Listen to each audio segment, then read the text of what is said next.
During the darkest years of the 20th century, science was dragged into the abyss by a war machine that knew no bounds.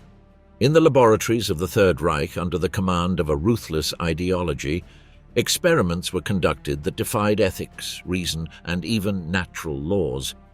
From the mighty Graf Zeppelin, the Nazi aircraft carrier that sought to dominate the oceans, to the flying weapons that foreshadowed the future of aerial combat with helicopter gunships, to Tabun, a chemical agent discovered by mistake that became a silent and lethal threat.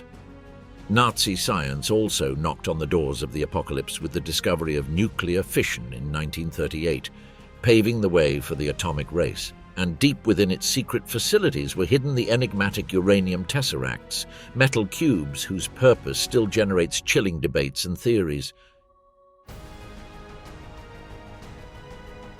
High-quality audio, the creation of the audio tape and magnetic recorder. In the 1930s, Germany was at the forefront of sound recording technology. Until then, recordings had been made on discs or cylinders, which offered poor fidelity and limited durability. The qualitative leap came with the creation of the magnetic recorder, known as the magnetophone, and the invention of audio tape, a flexible, inexpensive, and easily editable medium. The principle behind this technology is based on the magnetization of ferromagnetic particles on a plastic tape coated with iron oxide. When the tape passes through an electromagnetic head, the electrical signals from the microphone are transformed into magnetic fields that are recorded in the form of patterns. When played back, the process is reversed and the fields induce current in the reading head, which is amplified and converted back into sound. The German company AEG developed the magnetophone based on the designs of engineer Fritz X, who had experimented with metal powder-coated tapes. In 1935, at the Berlin Radio Exhibition, a magnetophone recorder capable of reproducing sound with astonishing clarity was publicly presented, marking the beginning of a revolution in recorded sound. The Nazi regime found this technology a strategic tool. The ability to record and play back speeches, military instructions, or propaganda messages with high quality offered advantages both on the home front and in battle. Even Adolf Hitler used magnetophone recordings to have his speeches played back in his absence, creating the illusion of ubiquity. In the final years of the war, these recorders were used in covert operations, espionage, and time-shifted radio broadcasts. The tape could be edited, cut, and manipulated to easily alter messages or repeat fragments, which this also made it a useful tool for disinformation. After the war, Allied engineers were amazed by the quality of these recorders. Much of the equipment was confiscated, and companies like Ampex in the United States used these designs as the basis for developing the modern audio industry. Graf Zeppelin, the Nazi aircraft carrier. The Graf Zeppelin was the only aircraft carrier developed by Germany during the Nazi regime. Conceived in the 1930s as part of the ambitious naval expansion plan known as Plan Z, this ship represented an attempt to compete with the maritime powers with a type of vessel that until then had not been prioritized by the Kriegsmarine.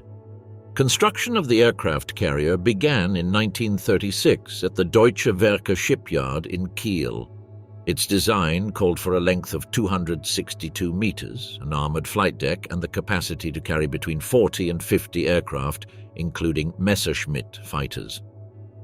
Adapted Bf-109s and Naval Ju-87 Stuka dive bombers, the propulsion system was designed to reach speeds of up to 35 knots, with anti-aircraft protection based on multiple medium-caliber cannons. However, the project was never completed. As the war progressed, Hitler's attention shifted to the production of submarines, considered more effective in the Atlantic War. In 1940, construction was suspended with 85% of the hull completed. A brief attempt was made to revive the project in 1942, but it was finally abandoned in 1943. During its unfinished existence, the Graf Zeppelin was studied by engineers who analyzed the use of catapults, arresting cables, and double hangars. Experiments with approach radars and short runway takeoff tests with conventional aircraft were also planned. None of these ideas fully materialized. In 1945, at the end of the war, the ship was captured by Soviet forces. After brief use as a target in weapons tests in the Baltic Sea, it was sunk in 1947 by torpedoes. The wreck was discovered decades later in 2006 off the coast of Poland at a depth of 80 meters. The Graf Zeppelin never saw combat, but its very existence reveals a little-known facet of German military strategy: the attempt to adapt its air power to naval platforms in a race against time that never reached operational maturity. Flying weapons, the creation of the gunship helicopter. During World War II, Germany actively explored the development of vertical takeoff aircraft. Unlike conventional airplanes, helicopters offered a crucial tactical advantage: the ability to maneuver in tight spaces, hover, and operate without runways. One of the most significant projects was the Fokker-Achgelis Fa-223 Drache, considered the first truly functional military helicopter. Its design included two main rotors mounted on side booms, powered by a central BMW Bramo 323 engine. It reached a top speed of 180 kilometers per hour and could carry up to 1,000 kilograms of cargo, including weapons or personnel. The Fa-223 was initially conceived for reconnaissance, medical evacuation, and logistics transport duties. However, as the conflict developed, proposals emerged to convert it into an armed platform. Tests were conducted to install MG-15 machine guns and light bomb pods, with the aim of using it as an attack helicopter in hard-to-reach areas, particularly in mountainous or wooded regions. Another parallel development was the Flettner FL-28 Colibri, a more compact, single-cockpit model with intermeshing rotors and greater stability in hovering flight. Although its primary use was for naval observation duties from ships, its potential for carrying light weapons was also studied, which was evaluated during tests at coastal bases in the Baltic. The main obstacle to the operational availability of these armed helicopters was their low production numbers. Only a few units of the Fa-223 and fewer than 30 of the FAL-282 were manufactured. Allied bombing of production facilities and a shortage of strategic materials prevented their mass deployment. Despite their limitations, these models set fundamental technical precedents: coaxial rotors, reinforced landing gear, and cockpits with controls adapted to hovering flight. After the war, both the United States and the Soviet Union captured and studied these aircraft, integrating many of their technical solutions into the first combat helicopters of the Cold War. Tabun, the chemical weapon discovered by mistake. Tabun, also known as GA, was the first nerve agent developed industrially by the Third Reich. Its discovery was not the result of a direct military search, but a chance encounter made in 1936 by chemist Gerhard Schrader, who was working for IG Farben, researching new pesticides. During tests with organophosphate compounds, Schrader synthesized a colorless, fruity-smelling liquid that proved lethal even in minimal doses. When absorbed through the skin or inhaled, this compound blocked the action of acetylcholinesterase, an enzyme essential for nerve transmission.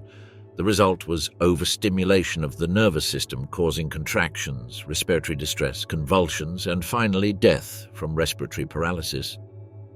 The discovery was quickly classified as a military secret. In 1939, the German military began production of Tabun at a specially constructed facility in Dierenfurth in present-day Poland. The plant operated under extremely tight safety conditions due to the compound's toxicity, and workers suffered frequent, often fatal poisonings. Tabun could be dispersed as an aerosol or by chemical bombs. Germany stockpiled over 12,000 tons of the agent before the end of the war, stored in artillery shells and aerial bombs. However, the weapon was never used at the front, possibly due to fear of Allied chemical retaliation or uncertainty about its tactical effectiveness on the battlefield. The development of Tabun marked the beginning of a new class of weapons, fast-acting nerve agents. Its lethal effectiveness, coupled with its relative ease of production, paved the way for the later development of even more dangerous compounds such as Sarin and Soman. At the end of the war, the Soviets captured the Dierenfurth plant and transferred some of the equipment and knowledge to their own chemical weapons programs. while the Western Allies analyzed samples and documentation of Tabun as part of Operation Paperclip.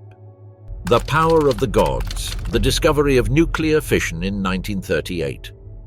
The discovery of nuclear fission occurred in Germany in December 1938 at the Kaiser Wilhelm Institute Laboratory in Berlin, Dahlem. The protagonists were scientists Otto Hahn and Fritz Strassmann, who were investigating the effects of bombarding uranium atoms with neutrons. What they expected was the formation of heavier elements. However, what they obtained was something completely unexpected: barium atoms, much lighter than uranium. The theoretical explanation was developed weeks later by Lise Meitner, exiled in Sweden due to her Jewish origins, together with her nephew Otto Frisch. They proposed that the nucleus of the uranium atom had split in two upon absorbing a neutron, releasing a huge amount of energy and more neutrons, capable of starting a chain reaction. This process, called nuclear fission, immediately became a milestone in modern physics. Not only did it explain phenomena that had been poorly understood until then, but it also opened the door to the release of energy on a massive scale. Its potential as an energy source and as a basis for the construction of nuclear weapons was recognized almost immediately. The discovery was initially published in scientific journals, but growing international tension led to a veil of secrecy. When war broke out in 1939, the German government took direct control of all nuclear energy research. Hahn and Meitner's discovery was integrated into the fledgling Uranverein, or Uranium Club, the Third Reich's secret nuclear project. This discovery also sparked Allied interest in the atomic race, which would lead to the Manhattan Project in the United States. German physicists, despite being the first to achieve fission, failed to advance at the same pace as their Allied counterparts. Tesseracts, the Nazi uranium cubes. During the development of the German nuclear program known as the Uranverein, scientists of the Third Reich attempted to generate a controlled chain reaction using metallic uranium. To do so, they fabricated hundreds of tiny cubes of high-purity uranium, which would be suspended within a neutron moderator, primarily deuterium oxide, i.e. heavy water.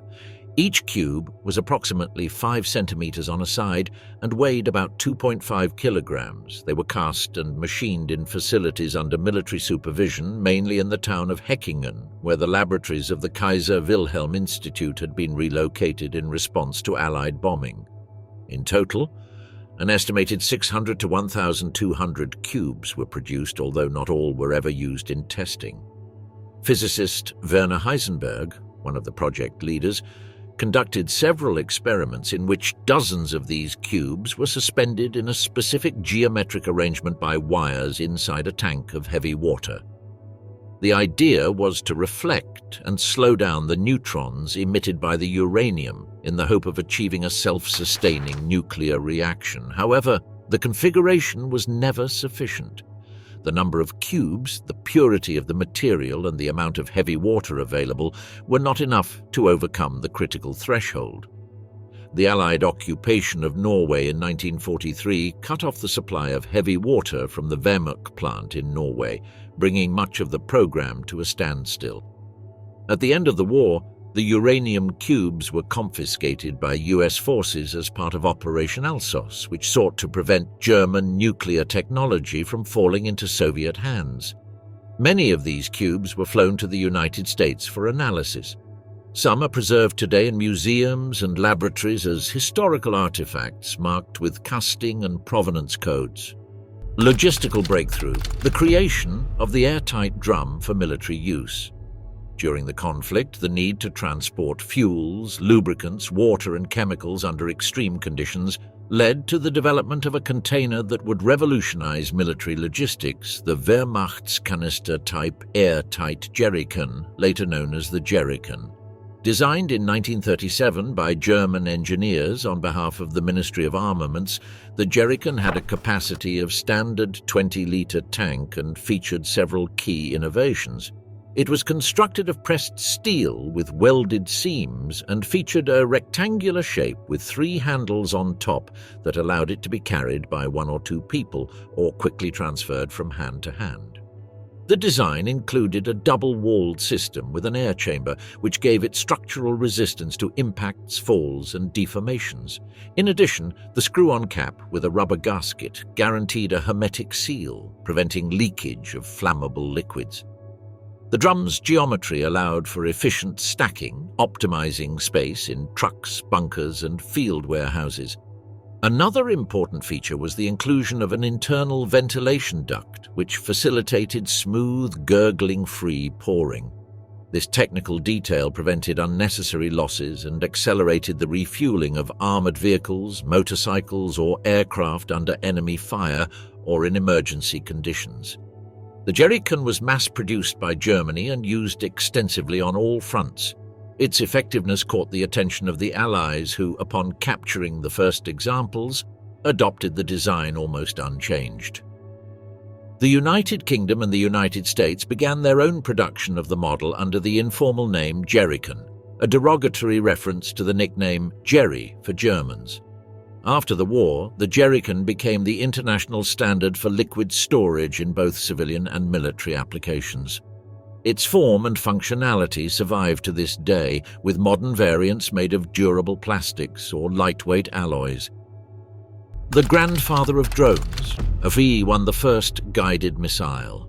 The V-1, also known as the Fiesler Fi-103 or flying bomb, was the first guided cruise missile in history, developed by Germany as part of the Weapons of Retaliation, or in German Vergeltungswaffe, program towards the end of World War II. Designed in 1942 by engineers at the Reich Air Ministry, the V-1 was essentially a single-mission unmanned aircraft powered by an Argus A014 pulse jet engine capable of speeds approaching 640 km per hour and a range of up to 250 km. It was 8.3 meters long, weighed around 2,150 kilograms at takeoff, and carried an explosive warhead of approximately 850 kilograms of amatol. Launch was from inclined ramps using a pneumatic catapult system, although it was later adapted to be launched from Heinkel He-111 aircraft. Once in flight, the engine burned intermittently, producing the characteristic grunting sound easily recognizable by civilians. The V-1's guidance system was entirely mechanical. It used inertial gyro to maintain orientation and a nose-mounted propeller revolution counter to calculate the distance traveled. When the programmed distance was reached, the engine stopped. The missile descended into free fall and detonated on impact. Its margin of error was several kilometers. The first V-1s were launched over London on June 13, 1944, just a week after the Allied landings in Normandy. Over the following months, more than 9,500 missiles were fired at targets in the United Kingdom, France, and Belgium. Although their accuracy was limited, they caused severe damage and thousands of civilian deaths. To counter them, the Allies deployed fast fighters, anti-aircraft artillery, and tethered balloons. Some British pilots managed to shoot them down by flying close and destabilizing them with their wings, a high-risk maneuver. The V-1 marked the beginning of the use of missiles as a strategic weapon. Its technology was replicated and surpassed by later developments in the United States and the Soviet Union. Death on the march. The sinister extermination trucks used to gas Jews. The extermination trucks, known in German as Gaswagen, were vehicles modified by the Third Reich to murder prisoners, especially Jews, using toxic gases in the early years of Hitler's so-called final solution. The idea arose as a mobile alternative to the mass executions by firing squad carried out by the Einsatzgruppen in Eastern Europe, which generated logistical problems and a considerable psychological impact on the perpetrators. The solution was to convert common cargo vehicles into gas chambers on wheels. Gaswagen were closed trucks, usually Magirus, Deutz or Saurer, with an airtight metal box in the rear. The engine's exhaust system was connected by a pipe to the interior of the compartment, diverting the gases directly toward the prisoners confined inside. The emitted gases were rich in carbon monoxide, a lethal substance that caused silent asphyxiation within minutes. A typical operation involved loading 30 to 50 people onto the truck, hermetically sealing the rear doors, starting the engine, and driving off toward a pre-dug grave. Upon arrival, the bodies were unloaded and buried. This method was used by the Gestapo and the SS primarily in transit camps such as Chelmno, where it is estimated that more than 150,000 people died in these vehicles between 1941 and 1943. Technicians from the Reich Hygiene Institute collaborated on the design of the trucks, ensuring the compartment was airtight and optimizing the process time. Despite their efficiency, they frequently suffered from mechanical problems, and the system was considered inefficient compared to the later development of fixed gas chambers with Zyklon B. These vehicles were also used in rural areas, ghettos, or zones where permanent extermination facilities did not exist. They allowed for rapid, discrete elimination without requiring extensive infrastructure. Their use represents a transitional phase between mass shootings and the industrialized extermination of concentration camps. Hate Factory. The Dachau experiments to create supermen. Dachau concentration camp beginning in 1942, medical experiments supervised by the SS were conducted with the aim of pushing the physiological limits of the human body. The goal was twofold. On the one hand, it sought to improve soldiers' performance under extreme conditions, and on the other, it sought to study human endurance as a basis for future military applications. The experiments were carried out in the so-called Medical Experiments Block, under the direction of doctors such as Sigmund Rascher, who reported directly to senior regime officials. Research focused on three main areas: resistance to extreme altitudes, immersion in ice-cold water, and accelerated decompression. To simulate high-altitude flights, a pressure chamber was built into which prisoners were placed, exposed to low atmospheric pressure equivalent to altitudes above 15,000 meters. Convulsions, loss of consciousness, and death from embolism or respiratory failure were recorded. The results were documented in graphic reports and filmed. In another set of experiments, the limit of human survival under hypothermic conditions was sought. Prisoners were submerged in tanks of ice-cold water for hours without thermal protection, and their vital signs were measured until they collapsed. Subsequently, rewarming methods were tested, ranging from thermal blankets to body contact with other subjects, seeking to define techniques applicable to pilots shot down in frigid seas. Additionally, various pharmacological compounds, nutrients, and supplements were tested in an attempt to boost physical endurance, accelerate coagulation, or prolong activity under conditions of extreme exhaustion.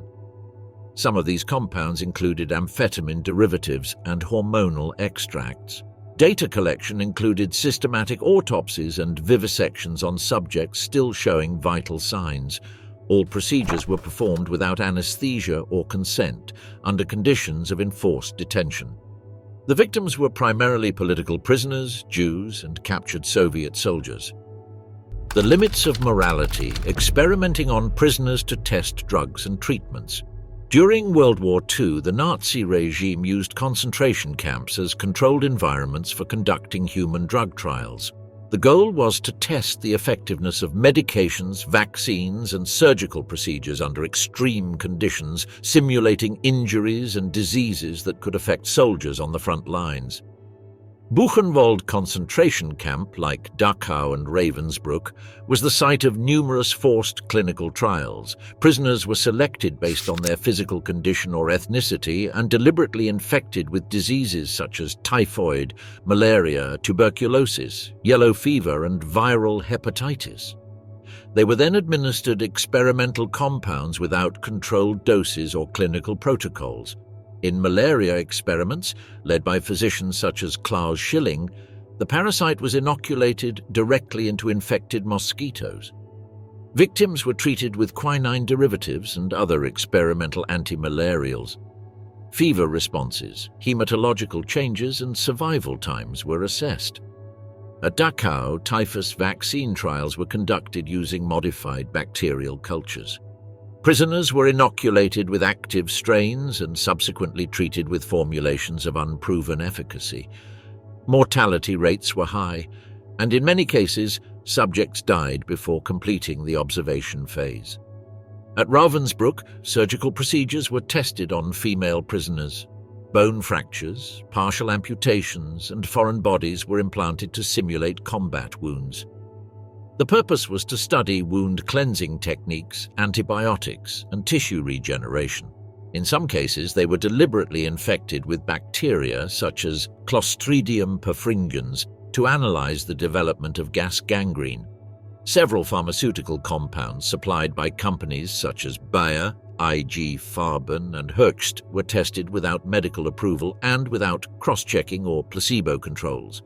There was no standardized documentation or monitoring mechanisms. The data obtained were partially used in classified scientific reports or were hidden after the war. Some served as the basis for subsequent research in medical and military contexts without reference to their origin. Artificial selection, eugenics experimentation, and the search for the master race. Eugenics was a central doctrine of Nazi ideology, based on the supposed biological improvement of the race through artificial selection. From the time it came to power in 1933, the regime implemented policies of forced sterilization and the systematic elimination of individuals considered genetically inferior. The compulsory sterilization program was based on the Law for the Prevention of Hereditary Offspring. This legislation allowed surgical interventions on people with epilepsy, schizophrenia, congenital deafness, mental retardation, or chronic alcoholism.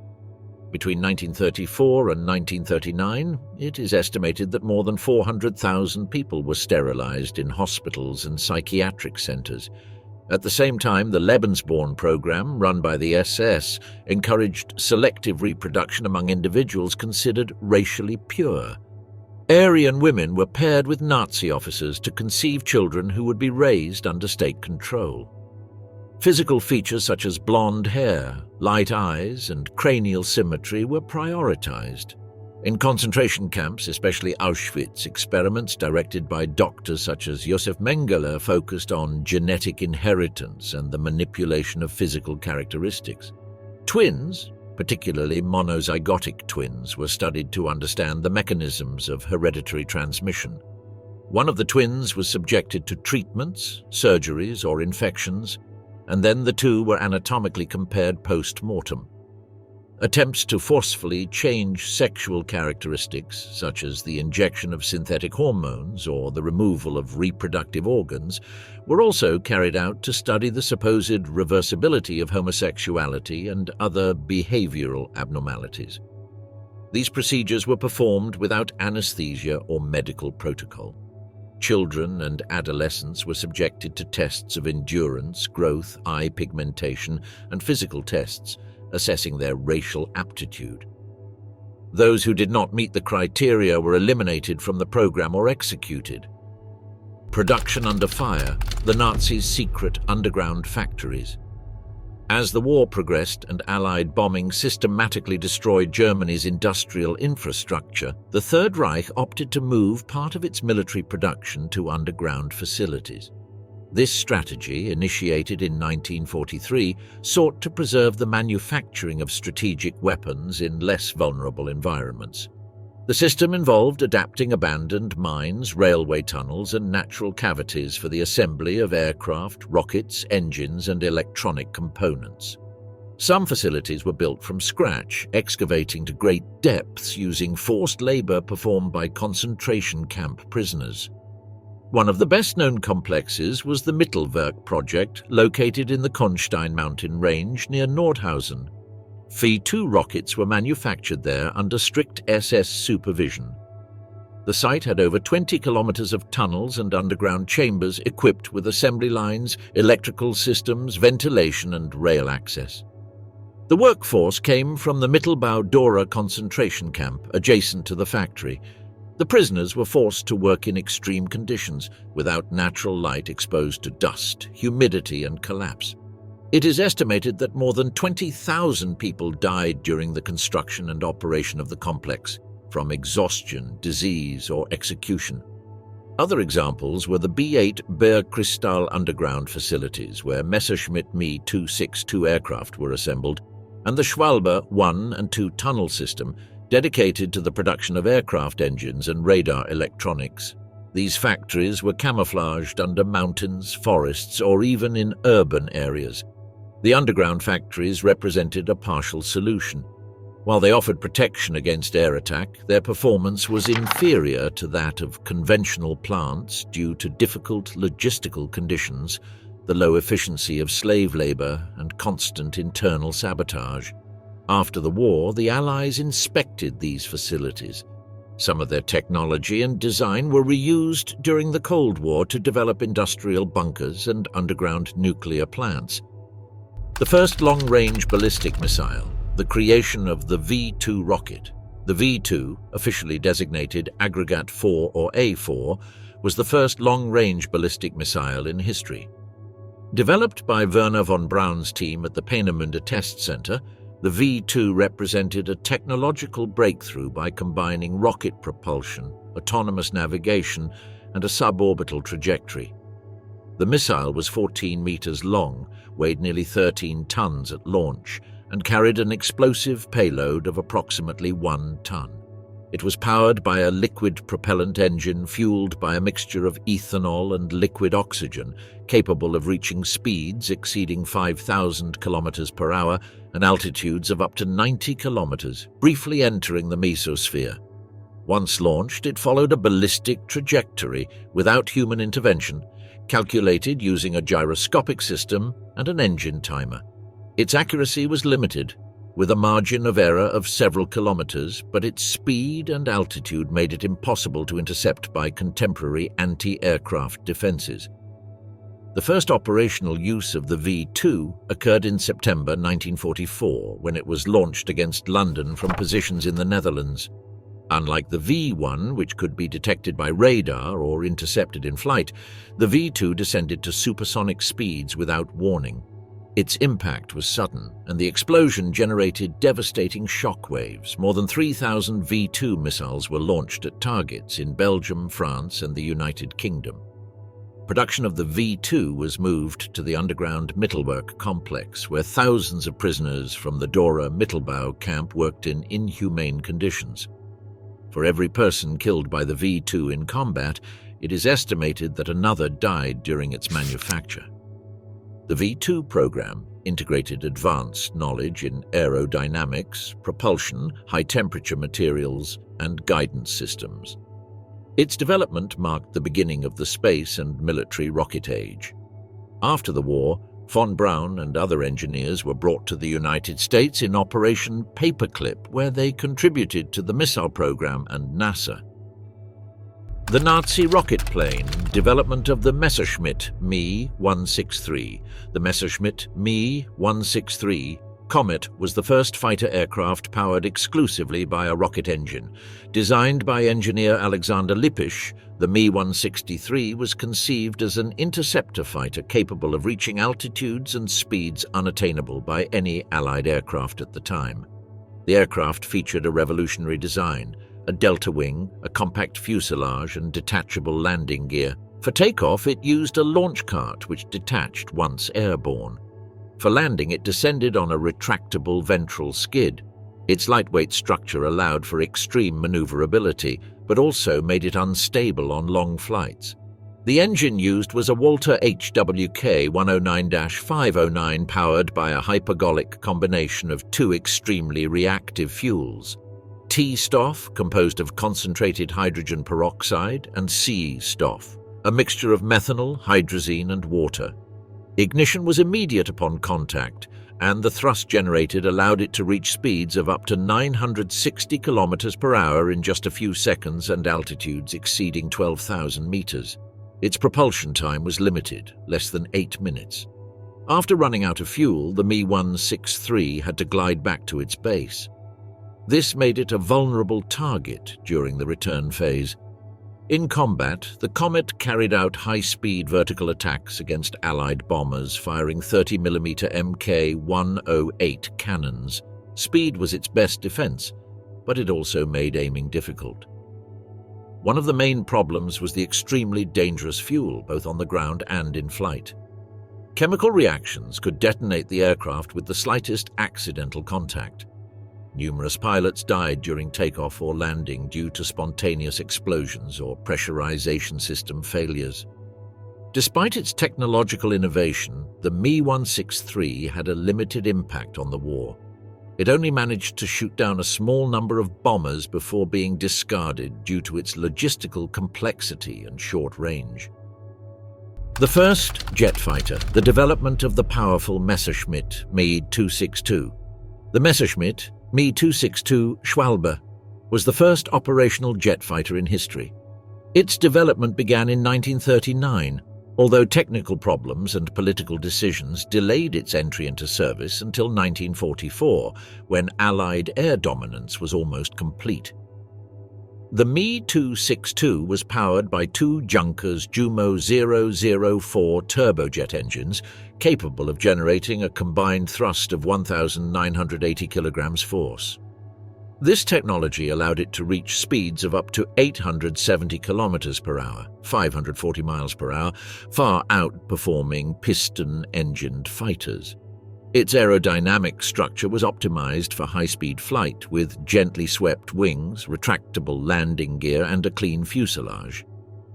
The standard combat version, the Me-262A1A, was equipped with four 30mm Mk-108 cannons capable of destroying heavy bombers with a few shots. Reconnaissance, light bombing, and two-seat training versions were also developed. Some models were fitted with experimental R-4M air-to-air rockets. The Me-262's greatest obstacle was the reliability of its engines. The Jumo 004s used alloys limited by a shortage of heat-resistant metals, resulting in a lifespan of just 25 flight hours. Sudden acceleration could cause catastrophic failures. Another factor was the interference of Adolf Hitler, who ordered the Me-262 converted into a light bomber, delaying production of the fighter model. This decision diverted resources and diluted its tactical effectiveness. Despite its limitations, the Me-262 managed to shoot down hundreds of Allied aircraft, mainly bombers. However, its low number, lack of trained pilots, and constant attacks on runways prevented it from changing the course of the war. After the conflict, the Allies captured complete examples and technical documentation. The United States and the Soviet Union incorporated Me-262 principles into the development of their early jet fighters, such as the F-86 Sabre and the MiG-15.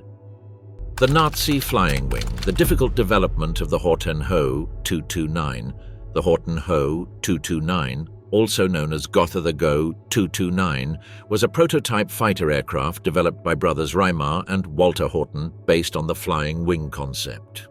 Its design sought to combine stealth, high speed, and endurance through an aerodynamic structure without a defined fuselage or vertical surfaces. The aircraft was conceived in response to a Reich Air Ministry specification requiring a jet-powered fighter bomber with at least 1,000-kilogram payload, a range exceeding 1,000 kilometers, and a speed approaching 1,000 kilometers per hour. The Horten brothers, pioneers in aerodynamics and gliders, proposed a radical design consisting of a pure wing with two Junkers Jumo 004B engines embedded inside the structure. The fuselage, practically non-existent, was composed of a mixture of wood and synthetic resins, non-metallic materials that reduced weight and radar signature. This characteristic has led to it being considered, in retrospect, one of the first attempts at a stealth aircraft.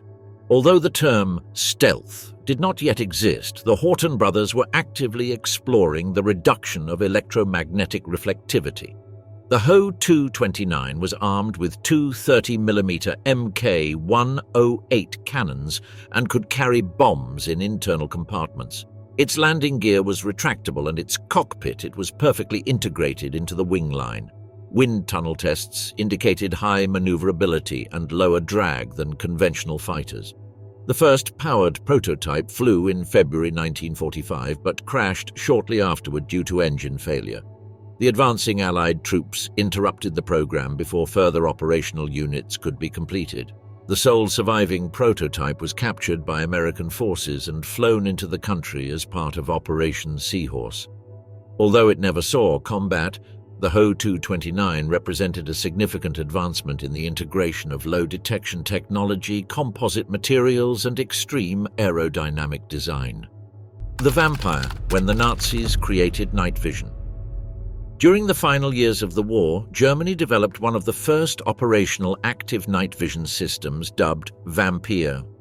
The goal was to improve the combat capability of soldiers and vehicles in complete darkness by anticipating enemy movements during night operations. Vampire system consisted of an infrared emitter mounted in conjunction with an electronic sight. Unlike passive night vision, which amplifies ambient light, this technology worked by projecting infrared light invisible to the human eye, which was then collected by an image intensifier tube. The result was a real-time monochrome image of the nearby environment. The ZG-1229 Vampire model was designed to be attached to infantry rifles, specifically the Sturmgewehr 44. The system included a portable battery and an infrared emitter source that was attached to the weapon, while the sight was placed on the soldier's helmet. The complete assembly weighed around 14 kilograms, 30 pounds, which limited its maneuverability. Vehicular versions were also developed, such as the FG-1250 system, mounted on Panther tanks with longer-range infrared emitters. These vehicles were used for night patrols and ambushes, particularly in wooded areas of the Eastern Front. The operational range was short, between 70 and 150 meters, depending on terrain conditions and the intensity of the infrared beam. Despite its technical limitations and the weight of the equipment, the system worked effectively in environments without ambient light. Its use was restricted to specialized units of the Waffen, SS, and elite Panzer divisions towards the end of 1944 and beginning of 1945. Production was limited and did not reach an industrial scale. Only a few hundred devices were manufactured before the collapse of the Reich.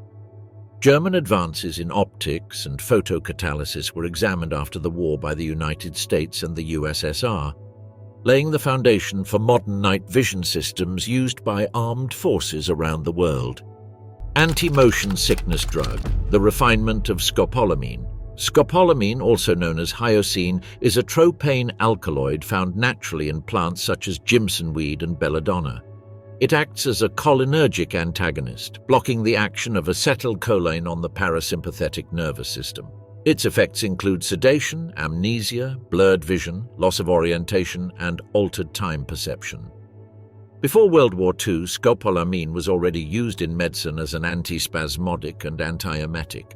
However, the Nazi regime encouraged broader research into its pharmacological and tactical applications, particularly in the areas of interrogation, behavioral control, and consciousness manipulation. The Reich Hygiene Institute and various branches of the SS, such as the Ahnenerbe, studied the use of scopolamine in combination with other substances such as morphine, sodium pentothal, and barbiturates. The goal was to develop a truth serum that would allow the subject to be disinhibited and information extracted through targeted questioning, without resorting to physical torture. These tests were conducted in concentration camps such as Sachsenhausen and Dachau, where political and Soviet prisoners were exposed to varying doses of scopolamine administered orally, intravenously, or by inhalation. Internal reports documented the induction of confusional states, episodes of extreme suggestibility, and temporary short-term memory loss. In some cases, combinations of scopolamine with hypnosis were tested to induce false memories, alter perceptions of reality, or influence the subject's will. Wide variability in effects was observed across individuals, making it difficult to standardize as a systematic interrogation tool. Its use on the battlefield was also evaluated to treat panic or induce artificial calm in wounded soldiers. Results were inconsistent, and side effects such as delirium, hallucinations, and respiratory depression made its widespread use inadvisable. Nazi scopolamine studies were analyzed after the war by intelligence agencies such as the CIA and the KGB, serving as a precedent for mind control and psychological warfare programs in the following years. Death from space, the Sänger-Brett suborbital bomber. The Sänger-Brett Silbervogel, or Silverbird, was a theoretical suborbital bomber project conceived by engineers Eugen Sänger and Irene Brett in Germany from 1942. Their technical proposal, known as Silbervogel, proposed a vehicle capable of reaching the upper atmosphere, bouncing off it and carrying out intercontinental bombing with global reach. The design consisted of an aerodynamically shaped glider-like aircraft initially propelled by a liquid-fueled rocket engine. The takeoff sequence contemplated the use of an inclined launch ramp over 3 kilometers long, which would accelerate the aircraft to hypersonic speeds using power assist. Once launched, the bomber would boost to altitudes of approximately 280 kilometers, briefly entering suborbital space. From there, it would repeatedly bounce off the upper atmosphere, descending and ascending like a stone skipping on water. This technique, called skip glide, would allow it to travel more than 20,000 kilometers, bombing any point on the planet. The projected payload was a bomb weighing several tons, which could reach targets such as New York or Moscow in less than an hour. The aircraft's return was not planned. It was either a one-way mission or an unspecified subsequent landing. Silbervogel project was considered too ambitious for the technological capabilities of the time. Limitations in propulsion, thermal materials, and flight control made its construction unfeasible during the war. However, the theoretical work by Sänger and Brett was extremely detailed and rigorous, including ballistic calculations, atmospheric re-entry effects, and thermal dissipation. After the collapse of the Third Reich, the project documents were captured by the Allies. The Soviet Union attempted to recruit Sänger to develop their own version of the Silbervogel, while in the United States his work influenced later designs such as the X-20 Dinosaur, and to some extent, the Space X-20 shuttle. The People's Fighter Plane, the development of the Heinkel He-162. The Heinkel He-162, also known as the Volksjäger, meaning People's Fighter, was a jet fighter developed by Germany in the closing months of World War II as part of an emergency program to counter Allied air superiority. Designed and produced in record time, just 90 days from order to first flight, the He-162 met the Reich Air Ministry's requirements for a cheap, fast and easy-to-build aircraft, even by unskilled workers or teenagers from the Hitler Jugend, who would also be trained as pilots. The aircraft was powered by a single BMW 003 engine mounted above the fuselage, an unconventional arrangement that facilitated its modular manufacture. It reached speeds of up to 900 kilometers per hour, 560 miles per hour, making it one of the fastest fighters of its time. It was armed with two 20mm MG-151/20 cannons, or in some versions 30mm Mk-108 cannons. Due to material constraints, much of the fuselage was constructed of laminated wood, which speeded up production but reduced its structural strength. Numerous defects occurred, including wings detaching in flight and landing gear failures. The first tests led to fatal accidents, even among test pilots. Despite its limitations, the He-162 offered an excellent power-to-weight ratio and remarkable acceleration in combat. Its cockpit was equipped with an ejection seat, a rarity for the time, and the design prioritized pilot visibility. The aircraft required a short runway and could be assembled in underground factories or even railway tunnels. It entered operational service in early 1945 in units such as JG-1, but only around 300 were built, very few of which ever saw actual combat. Its impact was symbolic rather than tactical, reflecting the regime's desperate efforts to maintain air defense.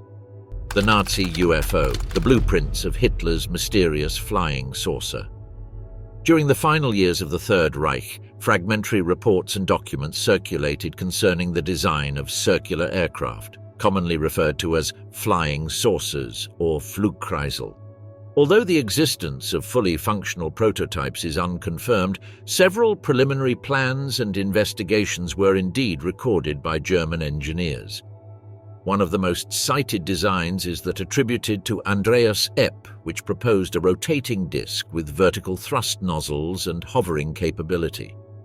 Another development was that of engineer Rudolf Schriever, who is said to have worked on a disc model powered by conventional turbines.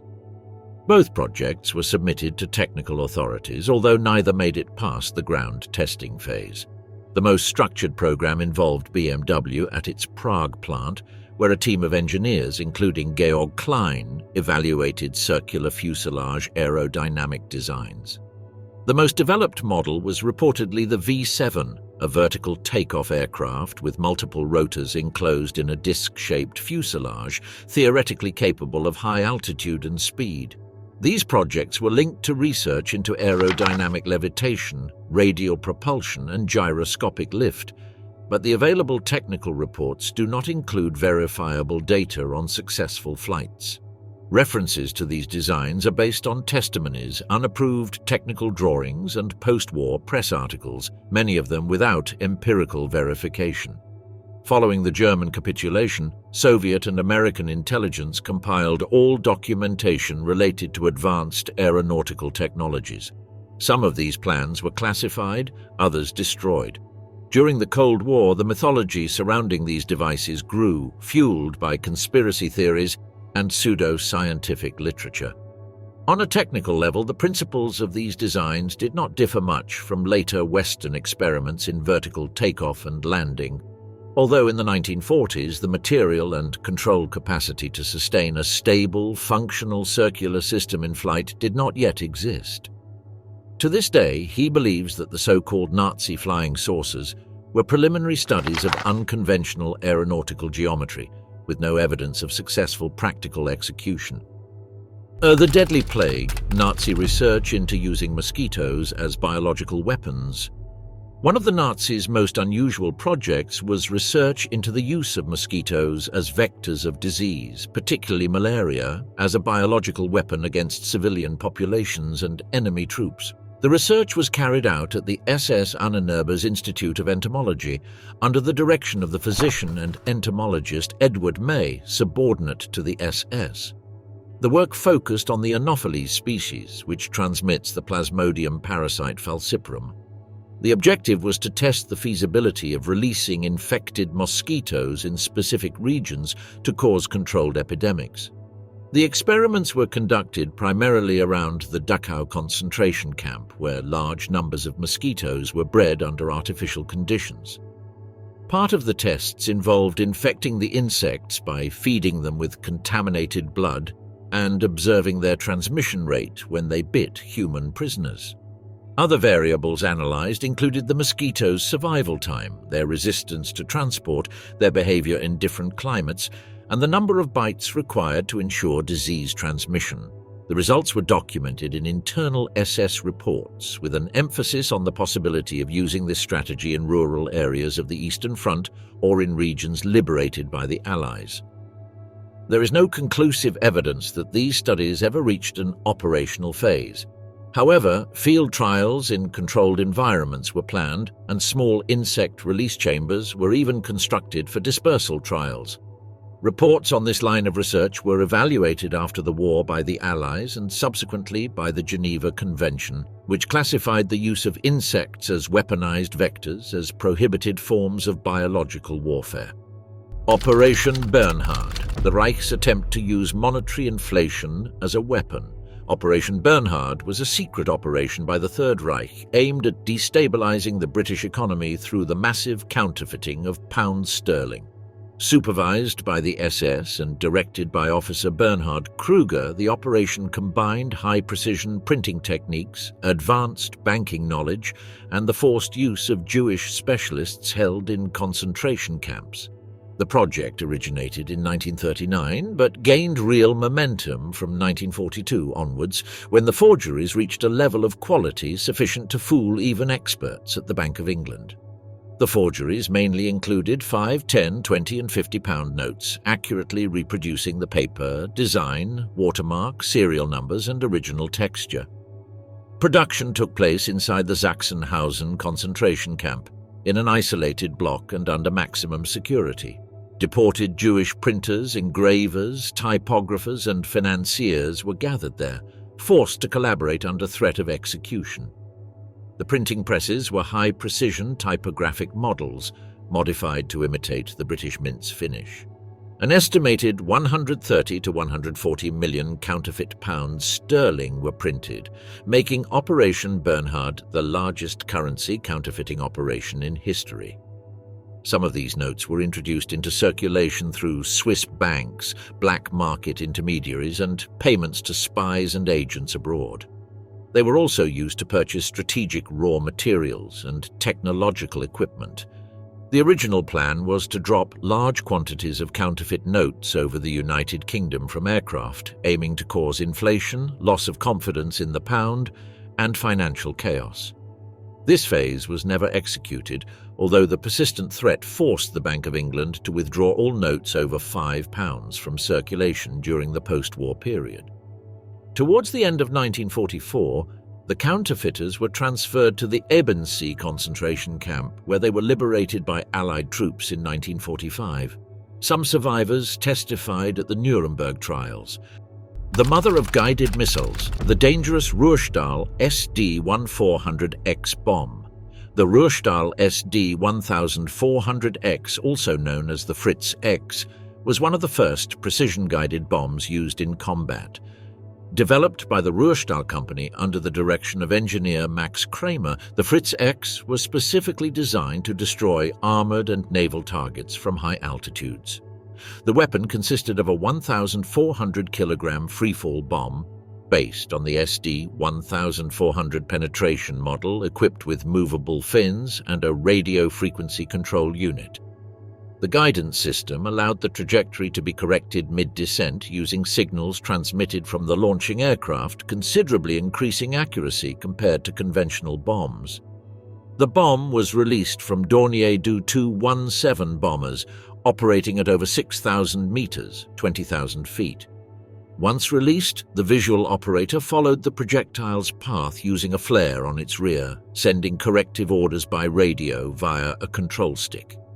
The Fritz X could penetrate up to 130 millimeters, 5 inches of naval armor before detonating, making it a direct threat to cruisers and battleships.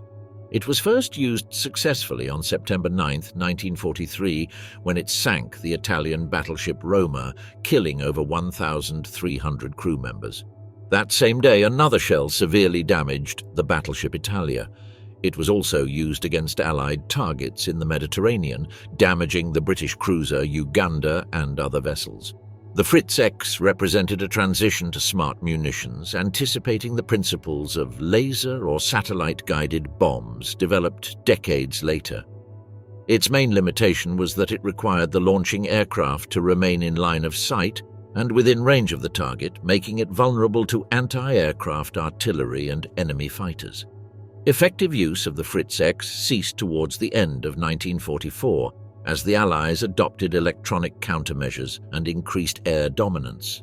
However, its technological impact was significant, and its principles were studied after the war by the United States and the Soviet Union.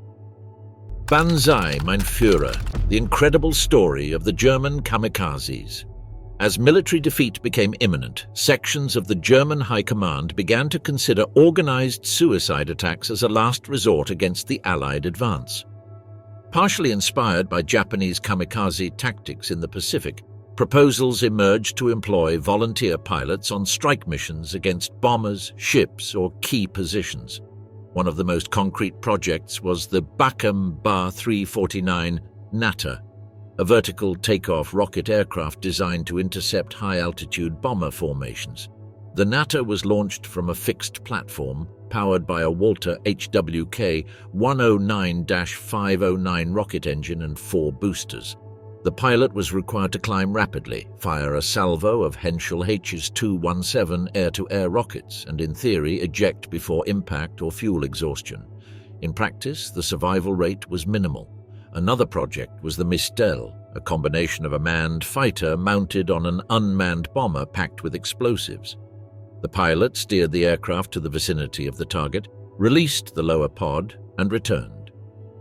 While this mode did not require suicide, several pilots were trained to accept the option of remaining until impact in case of technical failure or enemy evasion. At the doctrinal level, the Luftwaffe never officially adopted suicide tactics as a standard method. However, in the final months of the conflict, special units were formed with volunteer recruits, such as the Leonidas Staffel, created in 1944 under the supervision of the SS Sonderkommando organization, Dirlewanger. The members were trained in one-way missions, although they were never carried out systematically. The concept was also evaluated for attacking ground targets with manually guided, explosive-laden aircraft, but no functional system was implemented before the military collapsed. Difficulties, opposition from some commanders, and the rapid Allied advance prevented its actual deployment. The proposal for German kamikazes remained at the experimental level, never becoming a consolidated combat tactic. The Cursed Maus, the development of the Panzer VIII Maus. The Panzerkampfwagen 8 Maus was the heaviest tank ever built. Designed by Ferdinand Porsche and produced by Krupp, the Maus was conceived as a super panzer that was to break any Allied defensive line through extreme armor and overwhelming firepower. Its development began in 1942 under direct orders from Hitler, who increasingly favored colossal armament designs. The Maus had a total weight of 188 tons, making it unsuitable for most bridges and roads. It measured 10.2 meters long, 3.71 meters wide, and 3.63 meters high with a crew of 6.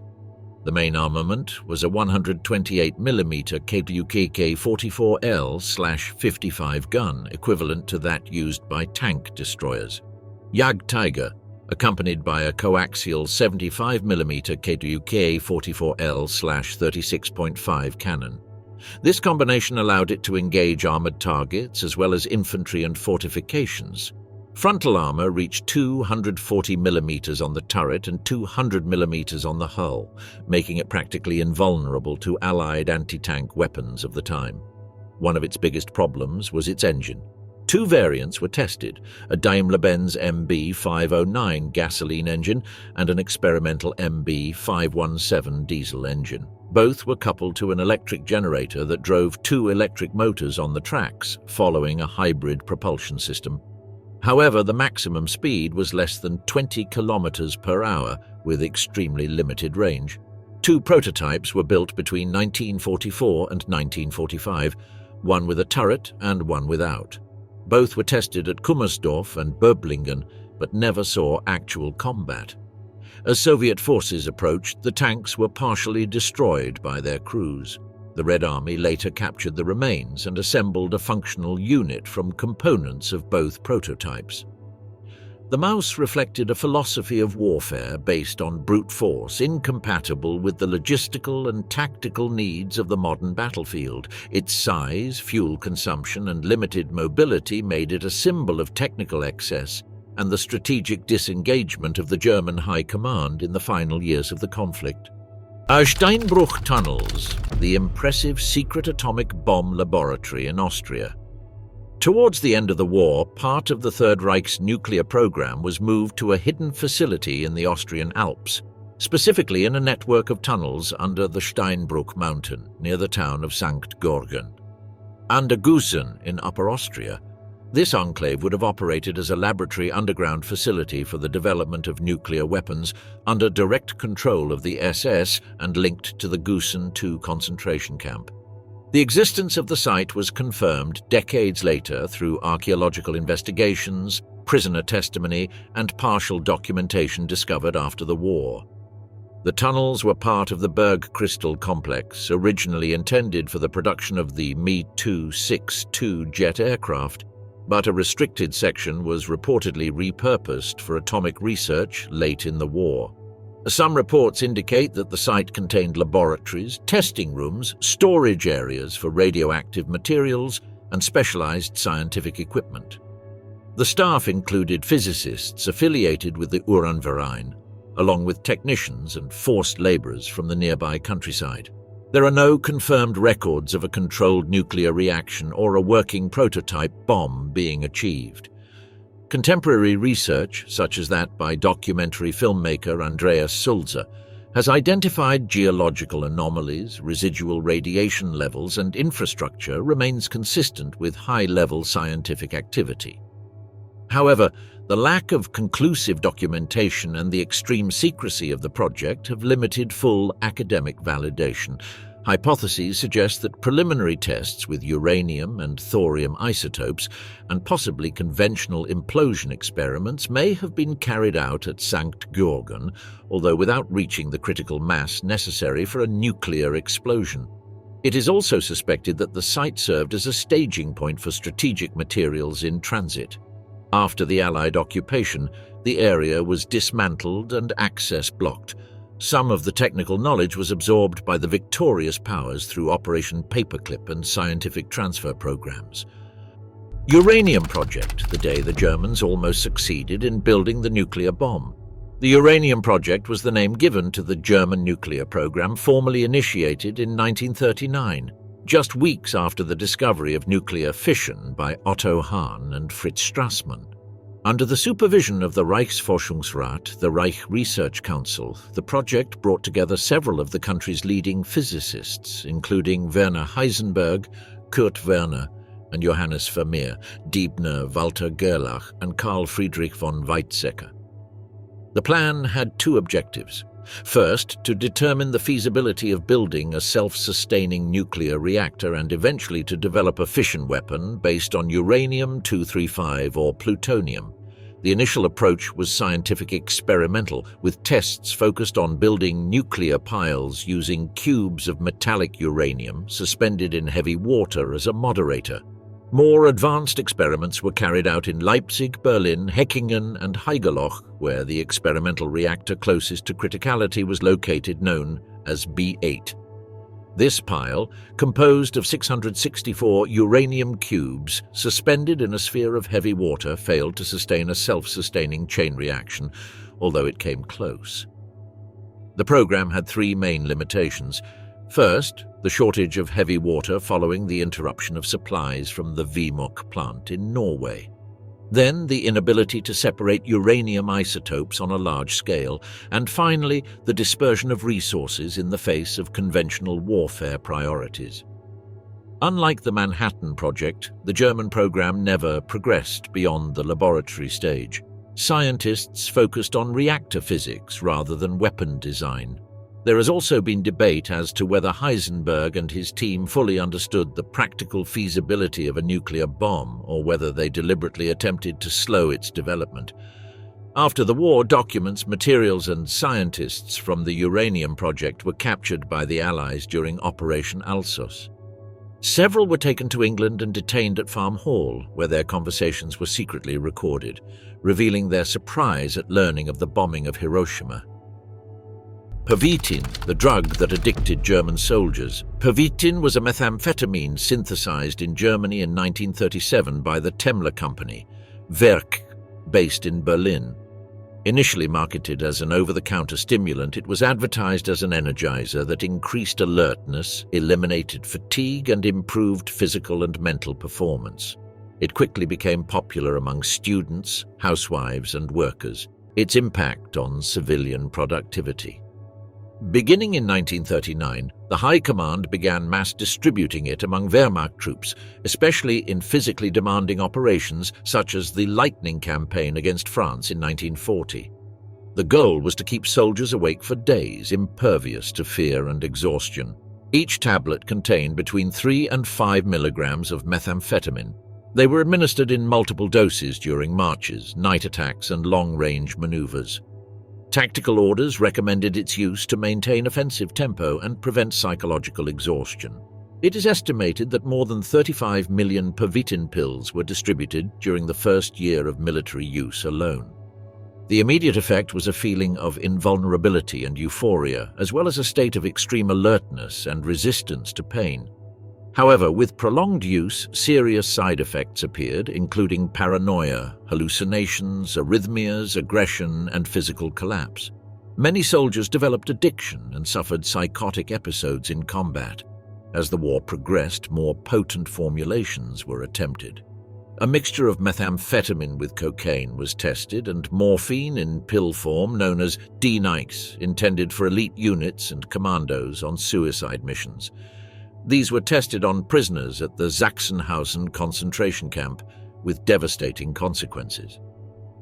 By 1944, Reich medical authorities began to warn of the destructive effects of Pervitin, but its distribution never fully stopped. After the war, reports of its widespread use raised concerns among psychiatrists and armies in other countries who studied the impact of stimulant abuse on troop morale and stability. Chemical weapons. The synthesis of sarin. Sarin, designated GB by the Allies, was developed in Germany in 1938, just 2 years after the discovery of Tabun. Its synthesis was also accidental, the result of research aimed at developing more effective pesticides by chemists at IG Farben, particularly in the Elberfeld laboratories. Chemically, sarin belongs to the group of organophosphates and shares with Tabun the mechanism of action. It inhibits acetylcholinesterase, causing a buildup of acetylcholine in nerve synapses.